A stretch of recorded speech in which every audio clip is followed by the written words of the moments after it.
Today we're going to read the book The Rainbow Fish by Marcus Pfister.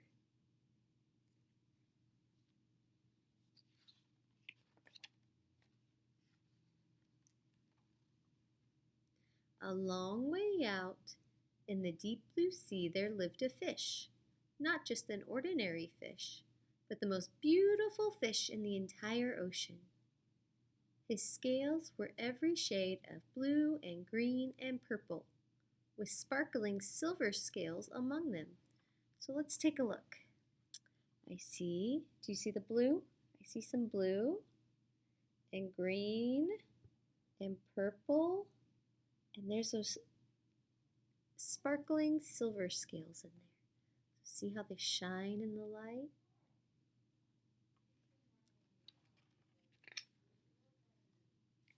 The other fish were amazed at his beauty. They called him Rainbow Fish. "Come on, Rainbow Fish," they would call. "Come and play with us." But Rainbow Fish would just swim past, proud and silent, letting his scales shimmer. So he didn't go play with them. He thought he was so pretty, he would just swim by and look good. How do you think that made the other fish feel when he just kind of ignored them and went on?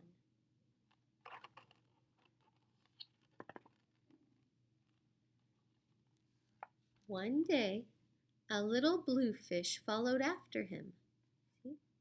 There's that little blue fish. "Rainbow Fish," he called. "Wait for me. Please give me one of your shiny scales. They are so wonderful, and you have so many." What do you think Rainbow Fish is going to do?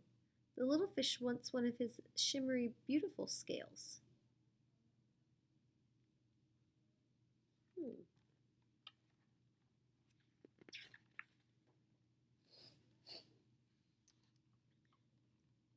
"You want me to give you one of my special scales? Who do you think you are?" cried the Rainbow Fish. "Get away from me." Shocked, the little blue fish swam away. He was so upset he told all his friends what had happened. From then on, no one would have anything to do with the Rainbow Fish. They turned away when he swam by. Oh, I think he hurt the little fish's feelings, because he told him to go away and was very mean about it. So when he told everyone else, they were like, "Nope, we're not going to be around this mean guy." How do you think that's going to make Rainbow Fish feel? Let's find out what happens. What good were dazzling, shimmering scales with no one to admire them? Now he was the loneliest fish in the entire ocean.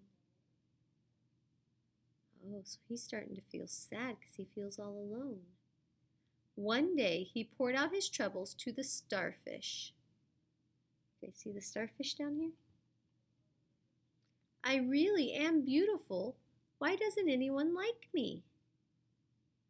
"I can't answer that for you," said the starfish. "But if you go beyond the coral reef to the deep cave, you will find the wise octopus. Maybe she can help you." He wants to figure out why no one likes him, even though he's beautiful.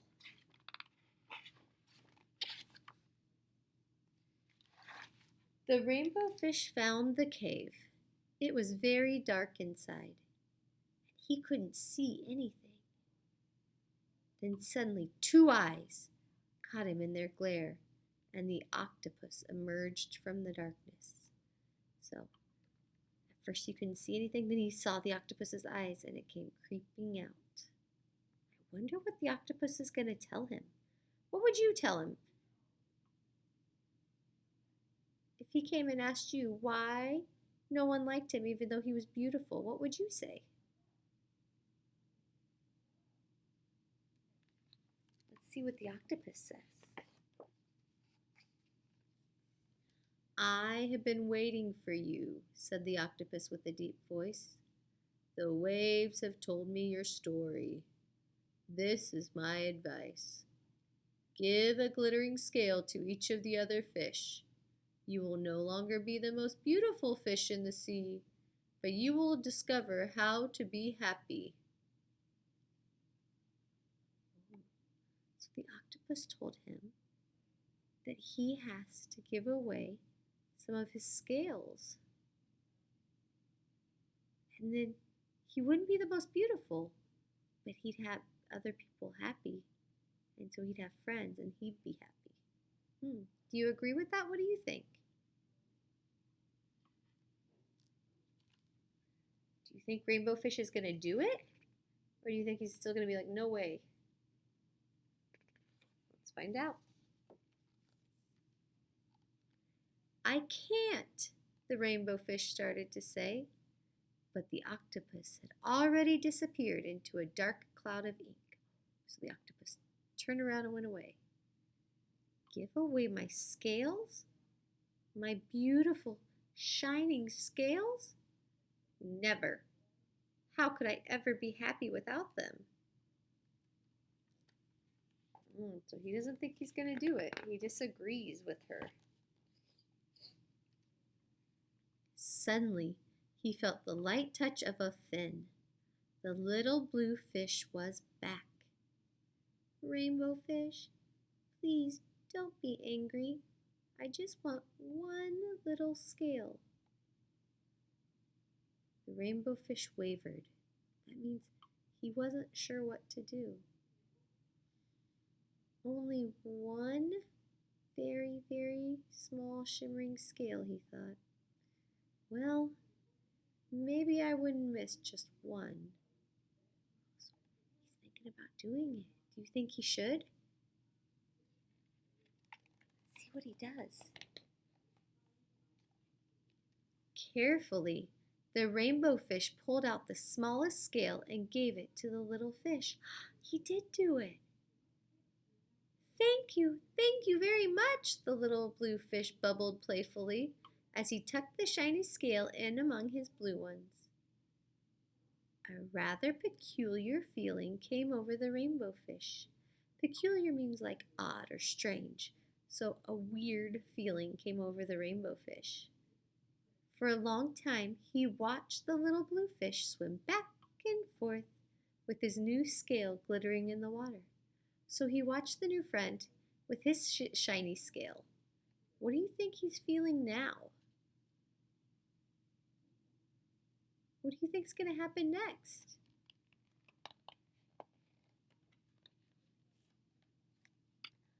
Let's see.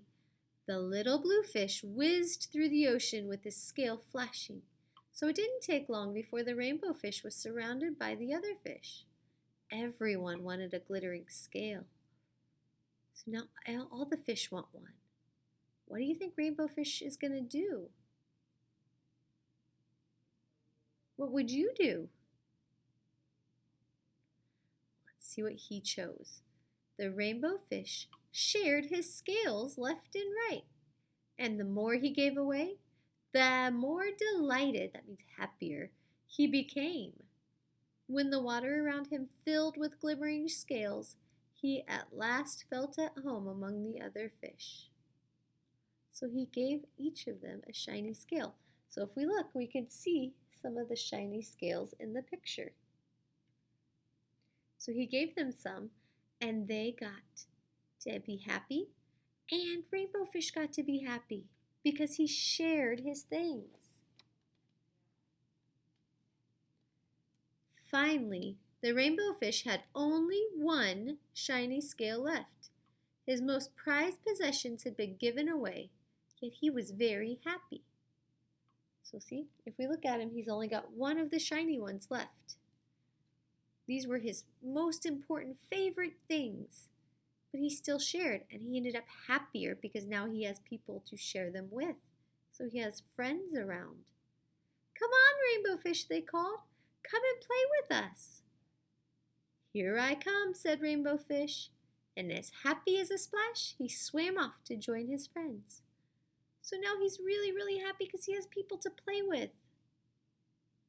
And he found out that having all the stuff wasn't as important as having all those friends.